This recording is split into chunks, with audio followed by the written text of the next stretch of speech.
For $5 a month, you can actually see the Thin Green Line interviews and other video content on patreon.com. Just search the Thin Green Line podcast on patreon.com. That's patreon.com, and feel like you're part of the conversation. Join us.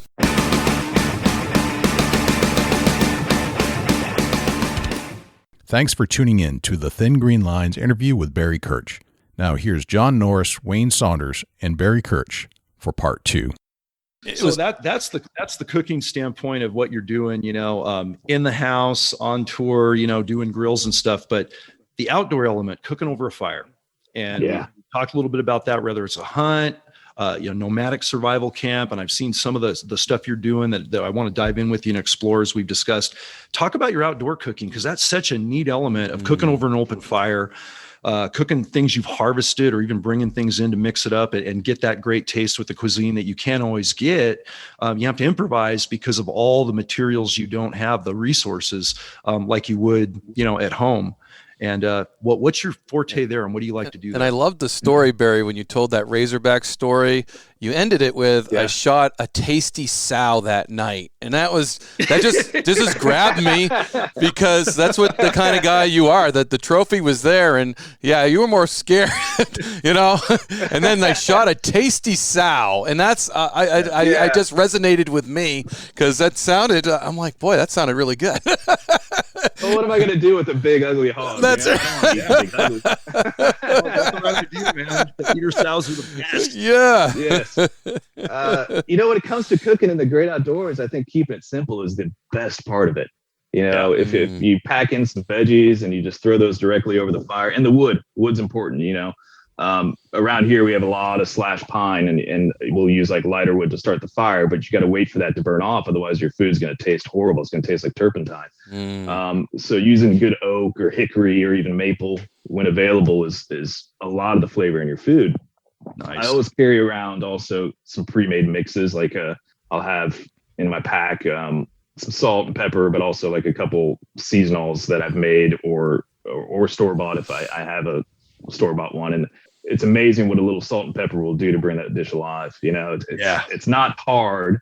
And I think the biggest thing is temperature control over those fires. Yes. And not burning your meat, or at least making sure you get it cooked relatively through. You can eat venison pretty rare, but if you're gonna, and I've eaten bear, but I've never hunted bear, but something like that, you want to cook a little bit more, because they have so many, nobody wants trichinosis. Right. So knowing those little things and keeping cleanliness is important. One of the things we like to do at our hunt camp is we'll buy a bushel of oysters, because there's a place right up the street that's got fresh oysters. Wow. And we'll throw those on the fire. You throw those on a rack, you shuck them, throw them on a rack. And that's eat a those. Florida hunting camp for sure. Yeah, exactly. That doesn't happen everywhere. Great, no. Man, maybe Rocky Mountain oysters where John is. It makes you feel a lot better when you don't have a successful day. At least you got oysters. Yeah, brother. We don't have the surf and turf option up here in Montana, man. When it's big game time, and I don't think Wayne might. He's a little closer. Yeah, we're close, so we could do it. But that's pretty cool. I believe you guys are more the meat and potatoes vibe up there. I don't think I want oysters in Montana. Right. The right kind. Yeah, you can get a good trout out of the stream. There you go. Get your good fish. So. And that's one of the things you said, Barry, about what you can do with just a couple of spices, salt and pepper, maybe a little seasoning, and something up here we do, and I'd love to share that, is these Glacier High Lake trout that are so delicious and don't need a whole lot of breading and a whole lot of, extra stuff added to them, and just cooking them on an open fire right by the lake. That's how we do it up here. We'll cook them for lunch if we're having a good successful fishing day. Then we'll take a limit home, and then we'll catch and release to keep that population going really well. Sure. And, it's funny, growing up as a game warden and being a big game hunter primarily, I wasn't really into fish, which is odd. All my colleagues and Wayne, and coming from a coastal state, and I was on a coastal state in California, we had some of the best seafood, but I wasn't that guy that was really into that. But I started, going for the high lake trout and getting into the pike and things like that. And when they're prepared right, critical, word, prepared right, they're amazing, and they don't take much seasoning, but it's getting that temperature control, like you said, over the fire. letting that fire burn down just enough when you're doing that pan sear and just sealing that flavor. And man, it's some of the most delicious food ever outside of it being fish, meat or whatever. Really, really cool. And I think and you guys can both resonate. Wayne and I talk about this all the time, having lived out of our trucks for 30 plus years. Right. Everything tastes so much better, and drinks, even water from a stream, tastes so much better when you're out there breathing fresh air and feeling so small and so alive and so grateful to have these resources and knowing how fleeting that can be to survive out there. It just feels the level of passion and the level of feeling alive, for lack of a better word, is just incredible. And it's amazing how good that stuff tastes when you're preparing it yourself, right? Yeah, you're right. It's a complete different flavor, especially when you harvest it yourself and you go through the work and you're thankful for getting it and you realize, man, my ancestors had to do this every day. That's work. This is a career, man. Yeah, food was not guaranteed, people. It didn't always come in plastic. There's not a better feeling, especially sitting there in the wide open. You got your little fire or even a big fire, but you got your fire going and you go, that just came out of that stream over there or the ocean over there. And now I'm able to feed my family with it. And there's nothing better. And especially with fish, I agree with you that simpler is better. And not that I don't love a good fried fish or something like that. I do. I do too, for sure. But when you get a really fresh, well-cooked fish, and I like slow and low over a fire sometimes, man, there's nothing better. There really isn't. Yeah, it's great stuff. And, what about Dutch oven cooking? Have you ever done any of that or been exposed to it? We did that in the Grand Canyon for the first time. With our guides and doing Dutch oven every night on that epic, river and canyon. It was magical how good that tasted. It was my first exposure about 15 years ago. And, we do it periodically. It's involved, but have you had any exposure there? And what do you like about that if you have? Yeah, actually, I've done quite a bit of Dutch oven cooking. You're talking about taking the cast iron, doing it over the coals, the coals on top. Yeah. Yeah, that's great. And here's a little tip for you hunters out there. The deer neck is really good in a Dutch oven. So if you get the neck, there's so much meat on there, but obviously it's kind of hard to I actually made deer neck jerky this year off of the one that I was able to harvest. Cause you get that first flap off is really good for turkey, but, get that thing in there with some root vegetables and maybe some beef stock and whatever else. And you get that over the coals, put your coals on top, close it and leave it for the day. When you're done with your hunt for that day and you come back to that, it's one of the best meals you can have. You got a venison stew waiting on you. Yeah. I've done that. I've done chili out there with it. Chili's always a great staple for camping because it fills you up. And I like to take potatoes, tinfoil them, throw them in the fire. And then when you get your chili done, you got some great baked potatoes. You put the chili over the baked potato. You're super full. You're fat and happy. And you've got some food energy for the rest of the day or night or whatever. So I do a lot of Dutch oven cooking. I like classic campfire cooking and that type of thing, Chuck wagon cooking.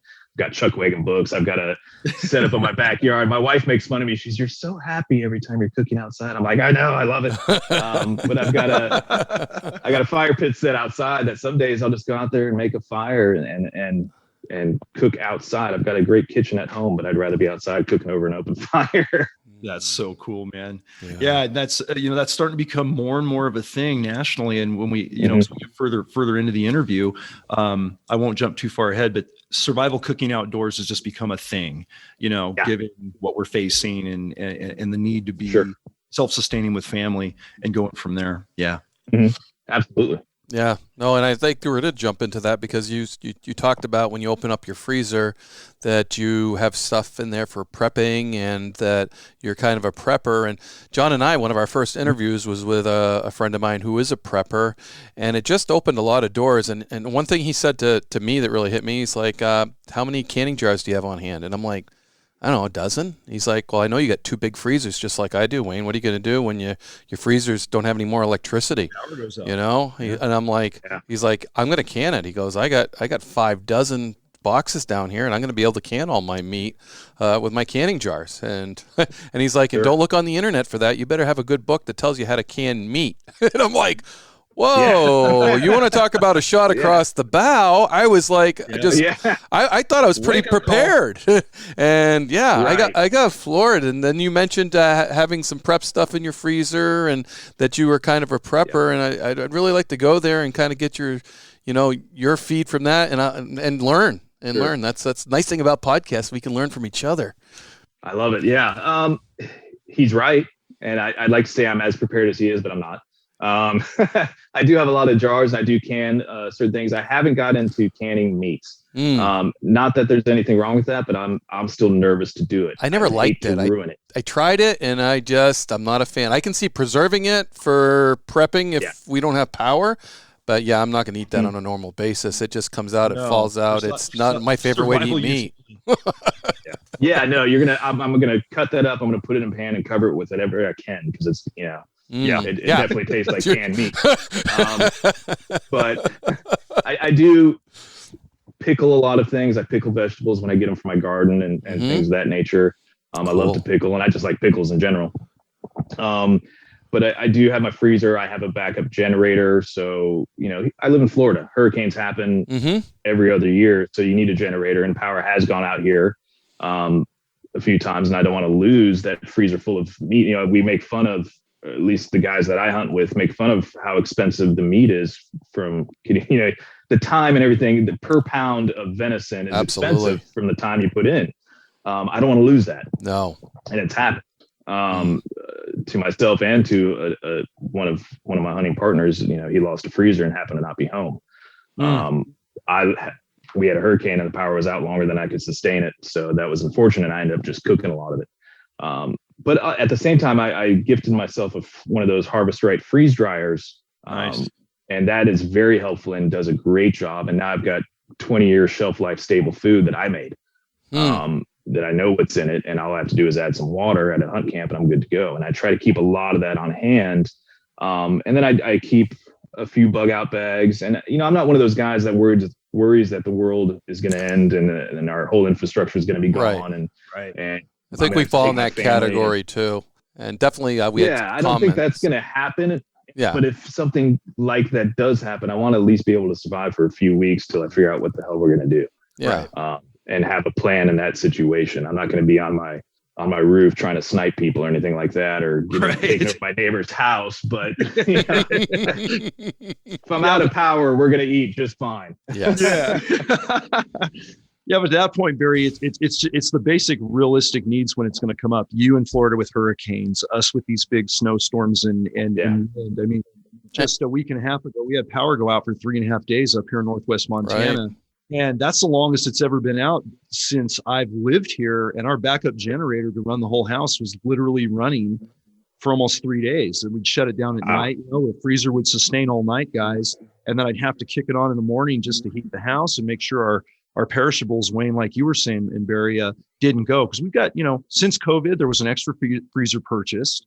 Obviously, it's full of game meat and other stuff, but that was an eye opener. And it's not so much about the apocalyptic end, but what if we're shut down for 3, 4, 5 days and we got to feed the family, or the power does go out beyond that? Those are realistic things I think we need to prep for. And and empty shelves during COVID kind of kicked that off too. Are you prepared? Or not. I guess preppers have a bad name, but it's being prepared for situations like that. And to be honest with you, we didn't have 3 cases of toilet paper. So no, we didn't either. Yeah. So I was a little nervous when that was out for a while. Like, I hope we're not going to run out by the time we get there. So, but that wasn't a good idea. No. I was like, man, we're going to be in a bad place. Yeah. But one of the things we need to think about moving forward, if we haven't learned anything from COVID, that was kind of a shot across the bow, because it certainly could have been a lot worse, but it was alarming enough. And I know we've talked about this a little bit before on other shows, and Wayne and I, like he mentioned, have as well. Through the heat of when COVID dropped, those were our first big episodes when this podcast started. But man, what an eye opener. And that's, one of the things I really got to like when you and I got to first start talking about you is you're like us, you're a gadget guy. Yeah. I am. You like cool tools, whether it's firearms, flashlights, cooking implements, but it goes beyond just liking good gadgets. These are gadgets that are going to get us through to the next day, rain or shine, power or not, sleet, snow, hurricane, whatever. And I think a lot more people in America kind of got onto that mindset, when I think it's dropped.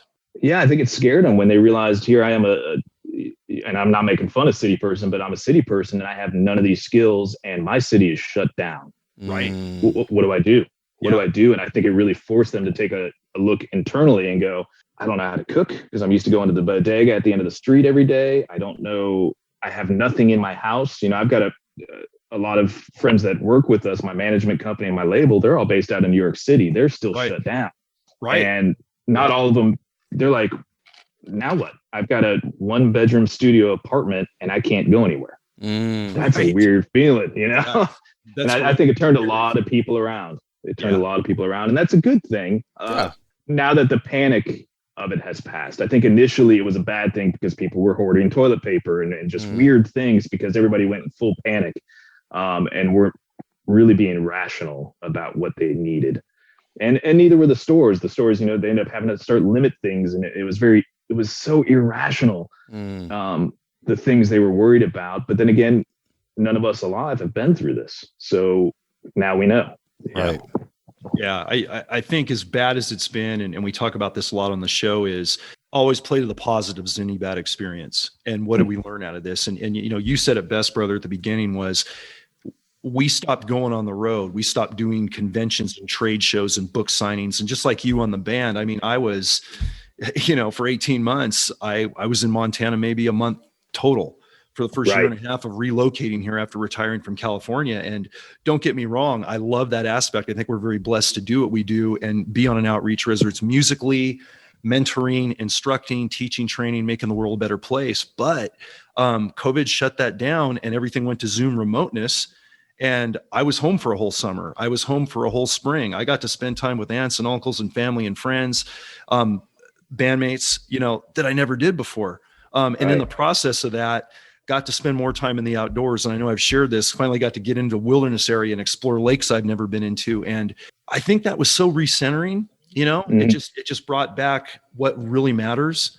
And it kind of changed the perception of what we do professionally, not to, obviously we're all workaholics to be effective. And we take it very seriously and we're very blessed and don't take that for granted, but to put it in perspective. I mean, with your wife and daughter and being close and knowing there was a shortage of things. And it sounds like a song. I think there was a positive experience for us all, right, Wayne? Yeah. To come out of this thing and regroup with what's important and be better prepared, for the future. Yeah. So we're not caught quite as uncomfortable next time around. Heaven forbid it happens again or even worse. Sure. And it was nice to slow down, honestly. Yeah. I think all of us, you guys, I would imagine our programs, we're all programmed very similar as we're go-getters and we got to go, and I got to get it done. And I think in order to be effective in the careers you guys chose, you have to be that type of personality, not necessarily type A, because I'm not a type A person, but I'm a very aggressive worker. I think that's important. And when you finally take a seat back and you go, this is nice to slow down. And I don't sit down. Right now I'm sitting down, but typically throughout the day, I don't sit down. My wife gets mad at me because I never sit down. I don't sit on the couch and watch TV. It's just not in my makeup. I always stand in this one particular area in the kitchen that overlooks the TV. They call it my office because I'm in there and the TV's on, but I'm actually doing something else. And I can't sit down. Why don't you join us on the couch and watch a movie? I'm like, nah. I got other things I want to do. Barry, in tactics, we call that the Overwatch position in situational awareness. The perch. You're kind of right. Of course, you guys have a name for that. You have a name for everything. And probably an acronym to go with it. You got to make it sound fancy. Got to make it sound cool, right? Yeah. What's your acronym for when you have to go poop in the woods? You have one for that too? Yeah, we call that a combat squat. There you go. See, I knew you would. Yeah. I have a question for you guys. And this is totally off topic, but it's not off topic. It's on topic, but not exactly what we were just talking about. What would you recommend and how would you say, I want to go hunting on public lands, and here this dreadlocked, bearded weirdos come into my state park. Right. How would you want to be approached as a game warden? Because I'm going to go check in. I'm going to follow all the rules and that type of thing and say, hey, it's turkey season. I want to go do some spring turkey hunting. How would you want to be approached as a warden by a stranger who is probably armed or getting ready to be armed to go into the hunting area? What are those scenarios like for you guys? And how do you, at the time, obviously you're retired now, but how did you want to be approached by the civilian in those situations. What's a good way to do that? And I think it'd be interesting from a warden perspective. Hey, this is what we're looking for the civilian out there that's going to do that type of thing. Man, Barry, that's a really good question. No one's ever asked that. So one, I'm going to say thanks for Wayne and I both for asking that, because the real solution to that is just going in honest, enthusiastic, not intimidated. Like if people come up to us or they give that, we call it that furtive movement, they're getting jiggy, maybe there's something to hide. We're kind of concerned, well, is this man or woman, are they okay? Could they possibly be a criminal with a history? Do they have a warrant? Are they really legitimate sportsmen or sportswomen, conservationists, or are they just out hiding out in the woods? And we get a lot of bad people hiding out in the woods to get off the LE radar. But if you're not armed and you come up to us and, you say, looking, the rock star, hippie, whatever look. There's a lot of people that look like you, Barry, that we deal with. So yeah, I bet. Yeah. There's a lot of hippie outdoorsmen. There's a lot of outdoorsmen look just like you, and we love them. And in our world, brother, it's all good. But it's really that approach. It's just coming in unassuming, not defensive, not giving off a bad vibe. Movements, and we can sense that exactly. When people are anxious or when people are intimidated by law enforcement, it's that vibe with the same thing on tour. You can just sense it in people, and we sense it all the time. And that's that spider sense, sixth sense that we rely on to survive a bad encounter. And they've saved our lives for both Wayne and I and our colleagues many times. But just coming up friendly, approachable, not defensive, not showing any type of threat where, if you had a gun and it's not in your hand when you're seeing the warden, leave it in the truck. Maybe unload it and then, hey, how you doing, sir or ma'am? I'm so-and-so, I'm Barry Kerch from so-and-so, and I'm just coming into this public land area. I'm doing turkeys for the first time. I've only been hunting for about 10 years. Do you guys have any tips? When you approach us like that, we're like, oh man, this is an ally. This is a part of the thin green line. I'm going to pull out all the stops, and so are Wayne. We're going to help you get a turkey. We're going to tell you the hot spots to go. Yep. And if you got your little girl with you, the coolest experiences ever, man, as a patrol game warden was seeing, father and daughter, father and son, any mother, son, whatever combination out there, paying it forward to the next generation. And they're out there on that first hunt, and maybe they haven't harvested an animal and you can get them on track to do so, or you can have that great educational conversation, and, or when they do get that animal. And I remember a particular case that resonates as probably a top 5 experience. And it was actually Wayne and Barry when we were filming our Wild Justice Game Warden reality show for Nat Geo, the second season. And I'm on an ATV in one of my wildlife areas in California. And our A-zone deer season, Barry, it's 90 to 100 degrees. It's small black-tailed deer, not a lot different than what you're doing, except guys are kind of spotting and stalking in oak woodlands, and running big mountains. And this young kid, he was 13, 14 years old with his father, got his first A-zone blacktail. It was a little forked horn. It wasn't a monster buck, but, it was the trophy of a lifetime, like my first buck. And I took a tiny little crab claw, man, at 14 and a half. And that was the best experience ever hunting, right? To get into it. Like Wayne has same experiences. But I remember they were like 5 miles into the backcountry. They were out of water. This deer is going to spoil. They got to drag this thing partially boned out, and they're getting their butts kicked to get back. And no vehicles allowed in this area. They park in a parking area, and it's all walk-in only. And I did what typically we don't normally do, because I had a whole opening season of hunters to check. I had an ATV in a rack. I had my patrol lab with me. So we adjusted. I took their deer on the ATV, took the deer back to the vehicle, had some water, gave it to them, brought them back some water, and saw them all the way out to the vehicle back to the staging area so that meat didn't spoil, because it would have broken. It was just heartbreaking to see this kid with his first deer and knowing that 15 minutes later that meat was going to be gone if we didn't get it. But it was that approach. It was just how cool they were and how honest they were, and they weren't doing anything wrong. And something we see in the thin green line of game wardens that makes it very unique for our job is we don't want to push people away and be that intimidating law enforcement factor that puts a bad tone or a bad taste in anybody's mouth. Now, if you're a deliberate poacher, we're going to come down hard on you, as you should. And you guys too, you guys out there are part of our thin green line as conservationists, and you're turning in poachers. because they're decimating what we all love. But that's a very small percentage of who we deal with as game wardens. And that's what made our job so cool is they were guys like you.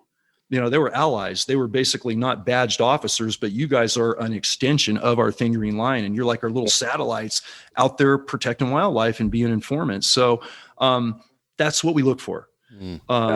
And when you look at us as allies and you come and seek us out, we're really humbled and really honored by that because even a majority of ethical legal hunters will say, okay, I haven't seen game wardens that much. I think everything's legal. I did everything I could, but maybe I missed something and I hope he doesn't talk to me, and we sense that vibe. And then it might not be a good fluid conversation where we're going to be as supportive. So if long-windedly, if that kind of makes sense, but that is a great question, Wayne, that we haven't gotten. That's cool, man. Thanks for asking that. It is. Absolutely. Yeah, no, I appreciate it. I appreciate the answer. And it does make sense, and it's not that at least for me personally, I'm not nervous to go talk to anybody, and especially not a game warden. I find it fascinating. And I want to know the hot spots of wherever I'm at, whether it's fishing or not. And if anybody's going to know, it's the local game warden that works there. Right. It's nice to know that that's kind of the approach to take, because it's got to be scary for you guys and you gals that are in that business. You've got people with loaded weapons everywhere, and mistakes happen every year, every time. And it's got to be a scary thing to know that that's what you're going into every day. I don't know that I could do what you guys do because of that. You have to put a lot of trust, not only in your training and yourselves, but you have to oddly trust people that have deadly force with them. And that's got to be difficult. It's funny you say that, because it's that sixth sense we develop. A friend of mine who's a chief of police, he drove with me one day and we checked hunters, and he said the same thing. We got in the cruiser after a while. He's like, I don't know how you do this. He goes, I'm all nerved up around guns all the time because that's the way I'm trained. I see a gun and I got to address it. There's a problem because I see a gun. Where we see a gun, it's a normal thing. We have to rely, just like John said, on interpreting the body language, the conversation, and using, and I use that sixth sense because it saved me so many times. So when the hair stands up on the back of your neck, I tell people that I train, believe it. Even if you're wrong, you're going to be right. But 9 times out of 10, believe that sixth sense, because you've developed it by learning people. And when there's something wrong, there really is something wrong, and believe it and act on it. So, but I thanks for taking that perspective. Sense. So, because a lot of people don't think about that. Well, I think it's different being out in the woods and a woodsman with you guys than when you get pulled over by a police officer and you were speeding. Mm-hmm. That's a different feeling. You're like, okay, do I have everything? Where's my paperwork? And you get a little nervous because you're like, do I have everything in order? And you broke the law. You were speeding. You did it. Everybody knows they do it. You can try to get out of it. You were speeding.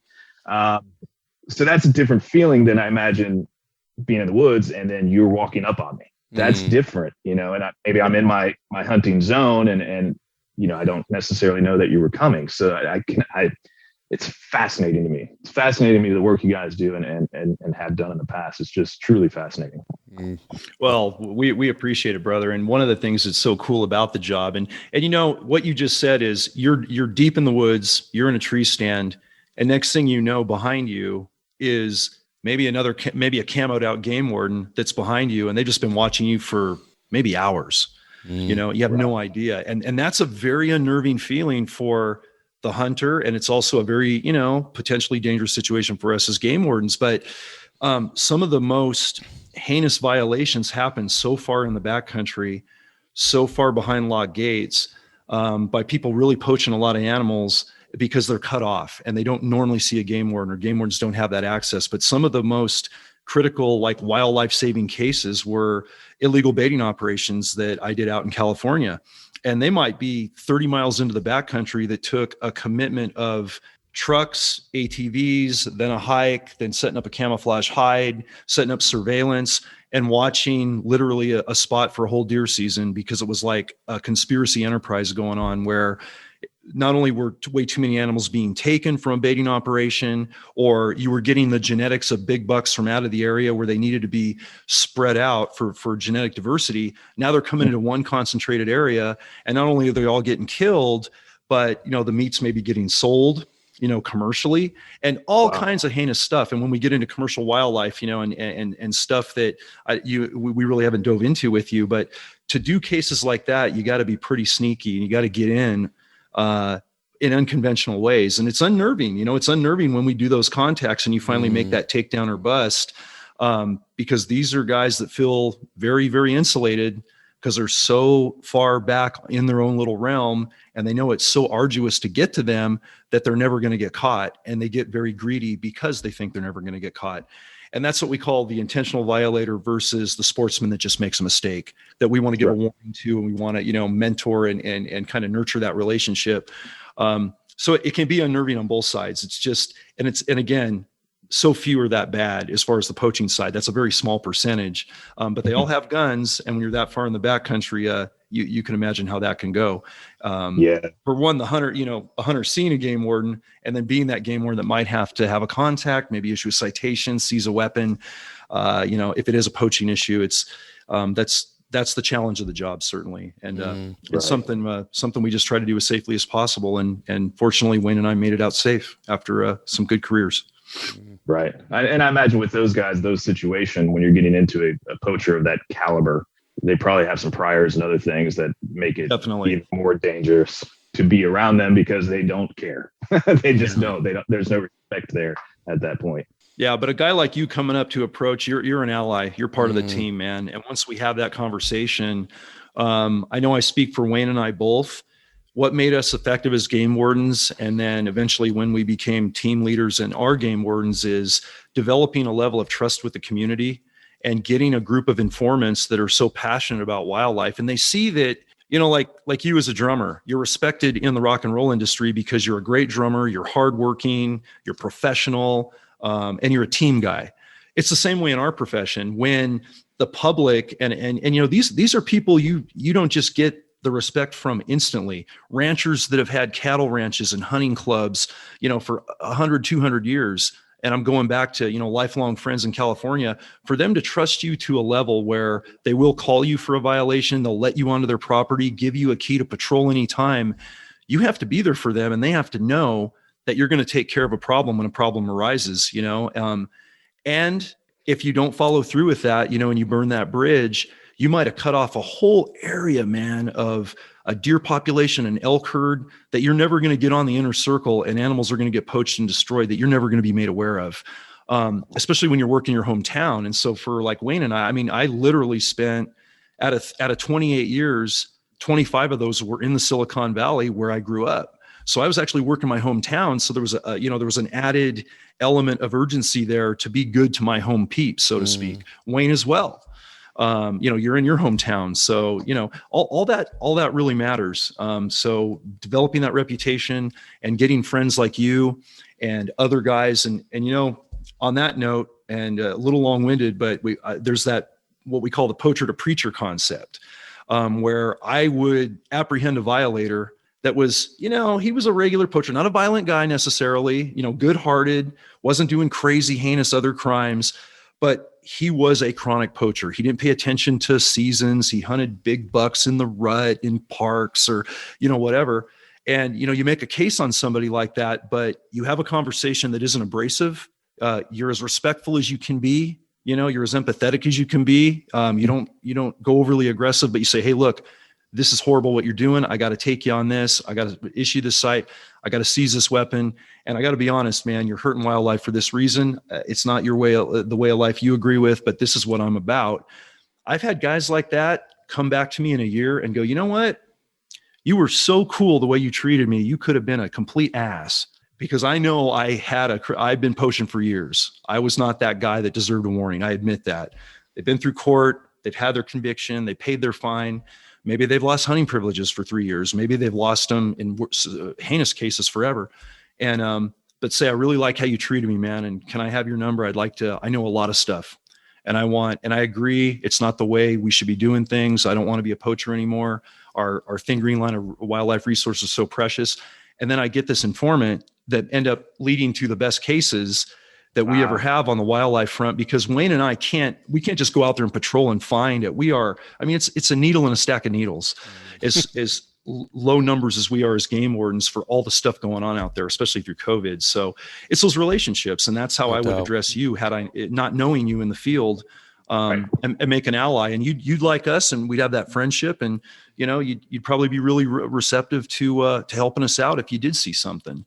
And that's what the Thin Green Line's about. We're a force multiplier now, Yeah, I like it. That's how it should be.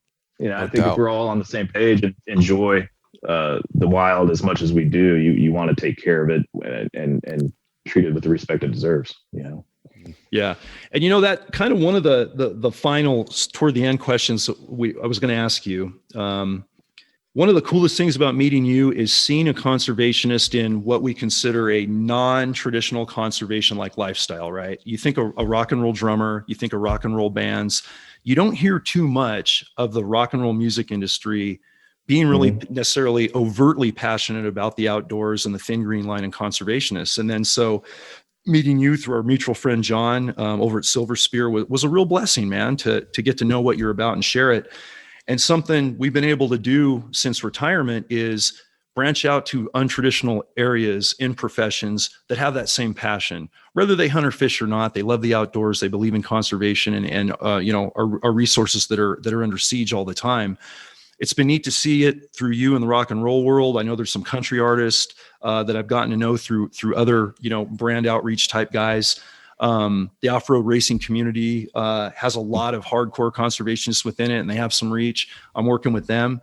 But what can you say about your industry and other people to promote it within rock and roll? Because, there's some rockers out there that love the outdoors like you. I know some of the Metallica guys, and, I think of some of the country artists that are also involved. What's been your vibe there, and how can we help expand this message and get more eyes and ears and participation in the Thin Green Line, if you will? Sure. I think it would be surprising to a lot of people how many in my industry are the outdoorsy type and like to get away. And much like myself, you spend so much time locked into clubs, venues, arenas, whatever. Yeah. When you're done with that, you want to get out. So, I know the singer from Stained, Aaron Lewis, he's a big bow hunter, massive bow hunter. Yeah. We've talked about that before, but even the non-hunters, there's a lot of guys that my bass player is a big fisherman, and he's a big outdoorsy guy, and he grew up hunting in the Carolinas, but he one day just stopped. He couldn't do it anymore. It wasn't for him. And I respect that. He knew that it wasn't for him, and he just doesn't do it anymore, but he still loves the outdoors. There's a lot of us. And I think we probably could do a better job being more vocal about that. Right. But being in the entertainment industry, sometimes you pick and choose your battles because you don't want to alienate a large portion of your audience. So you got to be really careful about that. Especially as a younger band, myself being a little more established, I have a little more leeway to go, this is what I'm about.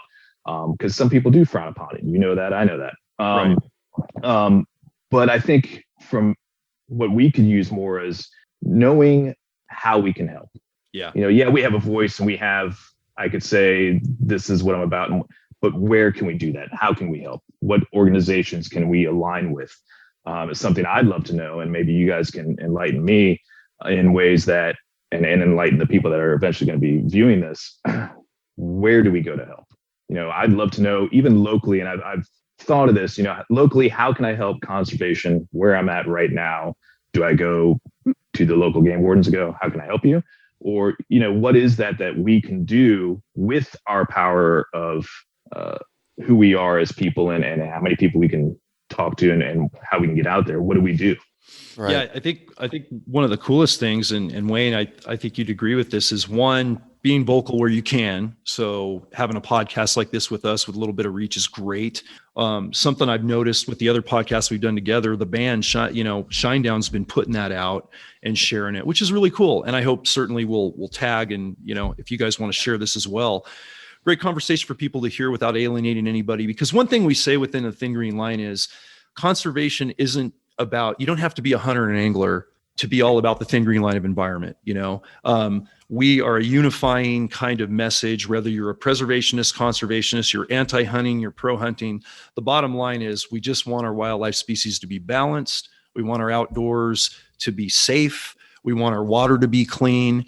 And it's kind of an American, institution that we, you said it yourself, when you tour all over the nation and you see the amazing diversity of beautiful wildlands we have, from Glacier National Park, where I'm at, in the Cabinet Mountain Wilderness, to the Everglades and everything you have out in Florida, to all the cool, hardwood timber that Wayne has up in New Hampshire for bear and moose and everything else. This country is amazing. Absolutely amazing. And I think just by vocalizing that and sharing stories without pushing anybody in any one direction to be a hunter, let's say, but just to appreciate the outdoors is a good method. And then all those, Wayne, some of the conservation agencies like the Operation Game Thieves, a lot of those are nonprofits that we work with. And I'm a former president of International Wildlife Crime Stoppers, which kind of encompasses all of North America, which is a nonprofit foundation that provides grants to agencies that need them, game wardens that need help, because financially sometimes we take it on the chin. And so they have grants that they can actually give out to those people, and for their Operation Game Thief trailers, because one thing we do is we do a lot of outreach to the public, so we show them the poaching. We also show them the success stories we've had with catching poachers. So, you pull up to a fair or a venue with all these deer heads in there, and everybody draws over and comes sees the deer heads, but each deer head has a story there, because it's in there because it was seized. It was an illegally taken deer, moose, turtle. We have a walrus skull in our Operation Game Thief trailer that we seized in New Hampshire because it had scrimshaw on it that was illegal. It's actually fake scrimshaw, so it was probably taken illegal. It could be legally possessed by a Native American in Alaska, could have sold that if it was scrimshaw and signed. But the way it was done was illegal. So that tells us that whole walrus is illegal. So we saw that on a Facebook post in New Hampshire. And we did a warrant. One of my more aggressive guys was like, hey, boss, this is what I found. Can we do a warrant on this? I'm like, and he had all the research already done. This is why it's illegal, this. I'm like, okay, let's do a warrant. We knocked on the guy's door.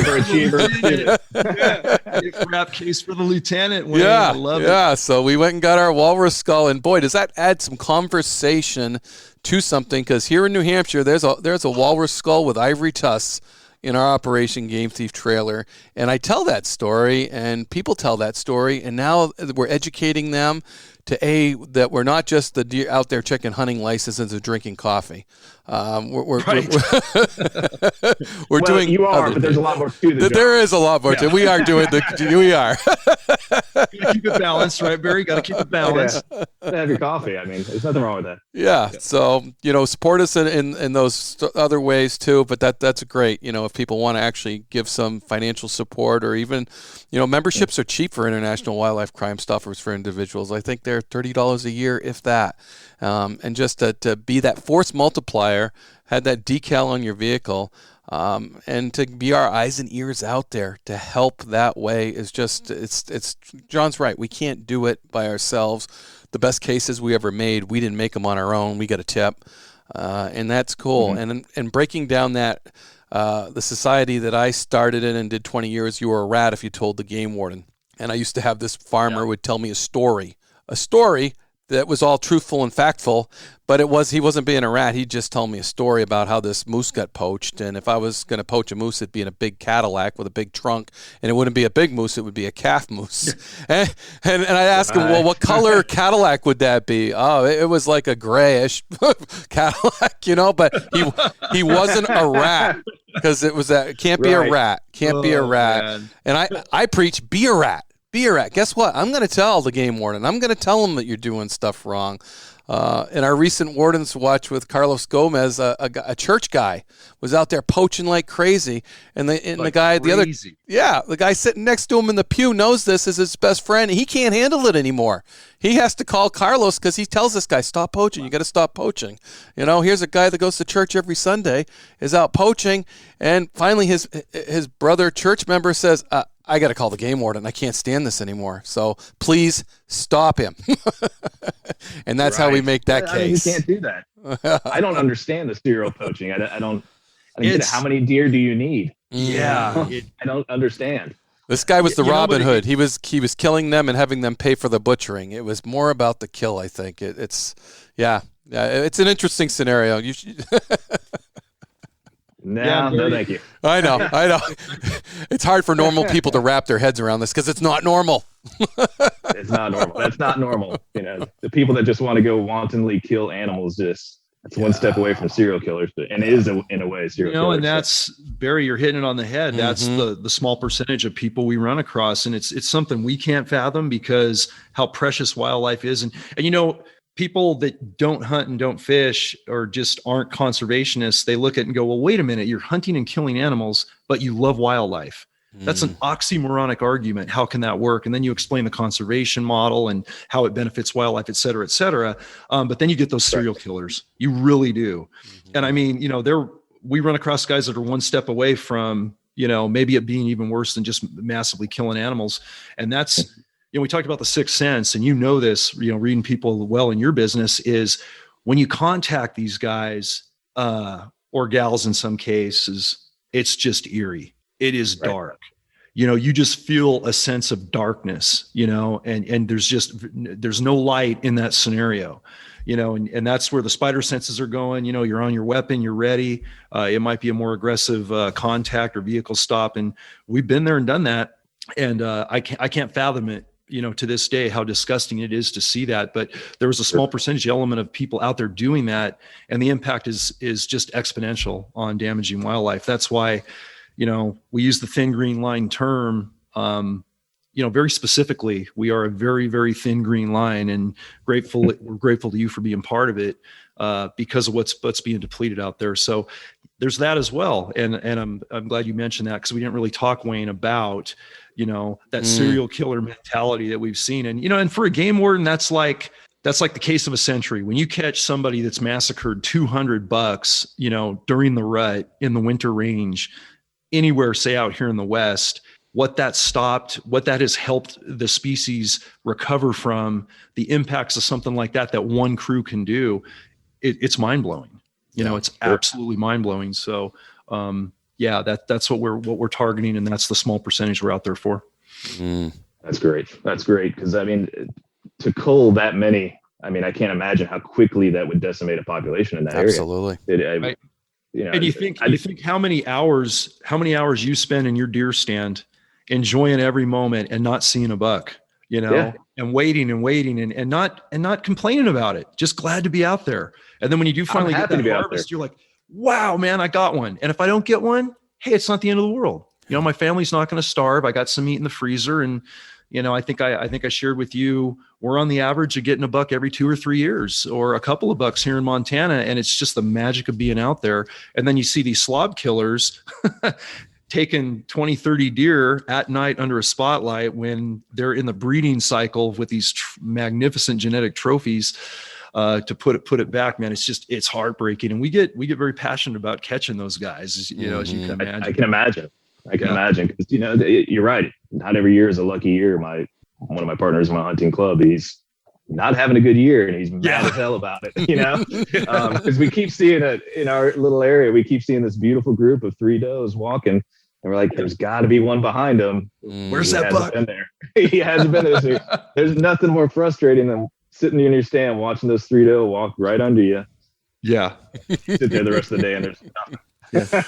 Come on, man. Where's that tail sniffer? We need a buck. We need some rut. I know you're here. I always say, I know you're here. I always say, if you get a good buck every year, you're either really good or you're cheating.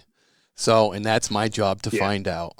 And I have a friend that gets a good buck, and he doesn't get one every year, but it's close, and it's a really good buck. And every year he calls me and he wants to tell me very detailed. He goes, I can bring you out there, Wayne, and show you, or I can bring a game warden out there because I know your policy and I want you to know that I'm really good. Right. I'm doing it with fair chase, man. But he cherishes those years he doesn't get one too. He's like, hey, I didn't get one this year. Right. I mean, this year was my first good size buck. I've had a couple in the past, but not a good size. This was first in 11, 12 years of getting a good one. Yeah, that was a great buck, bud. That was from Florida, California standard, man. That was a monster. He's a big guy. I've got his I ended up Can you turn the camera so we can see it? I'd love to see it, man. I'll grab it. It'd probably be easier. That would be awesome. Yeah. Please share it. We'd love to see it. Because Patreon guys would love to see this. Patreon girls, and just it's to see the What's studios. neat about this guy? Yeah. Yep. Oh, I like got the some high. mass. Yep. Nice height. But what's neat about it is he's got this. Let's see if I can point it out. He's got a hole. Nice. Oh man. Character. He's got this Yep. weird hole that was bored through, and then on the back side you can see where he had a tine broken off here, probably early in the season or something. I can't tell. It just looks so broken off, weird. I love. So he's got character, and that's what I really like about him. I'm actually going to end up mounting him to a broken cymbal. And that would be. I love it. Hey, that's the drummer's mount, man. Josh might have to copy that with one of his deer. That's awesome. I like that. That's awesome. That's personal. Yeah, he's got some good eye guards on him, Barry. That's cool. Yeah, for Florida, that's a good sized deer. They get a little bit bigger because it's where I hunt is the border of Alabama, and Alabama gets some giants. But for Florida, that's a happy day. Nice. Yeah, congrats, bud. That's great. Yeah, great. Definitely. So as we kind of wind down, bud, is there anything you want to tell our audience from the standpoint of what you stand for, what you'd like to see out there, what we all do together moving forward on the Thin Green Line? I think the most important thing and the biggest takeaway is, two things: to keep learning, because I know I am, I'm young in some of this. I'm old in tooth when it comes to being in nature and fishing and things like that, but I'm very young in the hunting area. But also, none of that matters if you don't go out there and just enjoy nature. I think it is being lost on our younger generations and on people in general. They don't realize how special nature is. I'm very lucky that I enjoy it, and I'm teaching my daughter to enjoy it, and she's very much into it. She's not into hunting at all, but she enjoys nature. Awesome. And I think if anybody out there listening to this, watching this, the biggest thing is teaching somebody else, whether it's your family member or a friend's family member or a friend of a friend's kid. Take them out in the woods and show them how special it is. Even a camping trip with your kids can change their life forever. You realize so much more is out there when you do this. Yeah. Well said. Well said. Pay it forward. Yeah. That's the biggest thing. Pay it forward, because people are forgetting about it. They're lost in these wonderful technologies that we have that we all need and use, but that thing outside is getting lost. Yep. Amen to that. Well, man, wow. Yeah. Great covering a lot of good stuff, man. It's fun. I enjoyed this a lot. Yeah, we did too. Thanks for coming on the show. It's been good to finally break this down with you. And thanks for having me. Look forward to seeing you on the road, and hope you guys get back on the band track sooner than later. And best to your bandmates and all that good stuff. Thanks again. Appreciate it. Thanks for having me. And again, if you guys ever need anything in the future, I'm here. So don't hesitate to ask.